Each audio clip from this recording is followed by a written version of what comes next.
So this morning Christian's been here and we got this all more or less all logged up.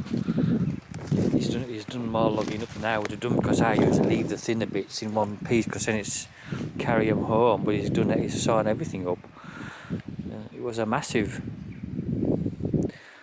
a really big piece of this old oak tree broke down in the storm Arwen. It's been like a multi-trunked, a three-trunked tree, and the biggest bit has fallen out. It's nearly half of it, really. This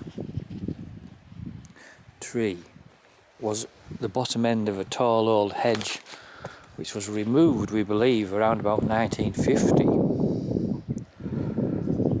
And there was two other trees in the hedge, and the bottom bit of them, which is nearly as big as that one, is still laid behind it in the hedge bottom. But,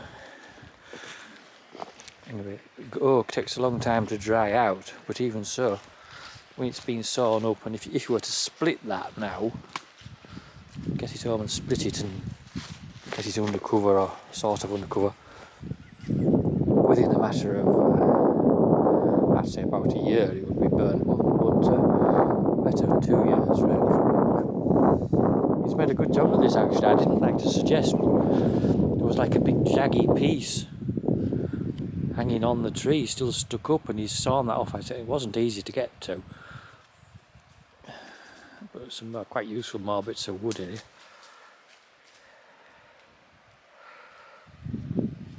It's a bit rotten in the middle. It's actually completely hollow. This tree is not long for this world. God knows how old it is, but it's getting to that stage now where, I mean, it dropped a big piece off there. I'd forgotten about that, to be honest. So this is the second piece that fell off. And that branch directly above my head does not look too safe. And yet, back in the probably 1970s, we had this old combine which conked out, the engine seized up, and we got a replacement engine for it, and lifted it up on pulleys on probably that branch, to be fair. Well, I don't think it was this one. Anyway, it does just show you how that might have all gone horribly wrong, trusting in an old tree.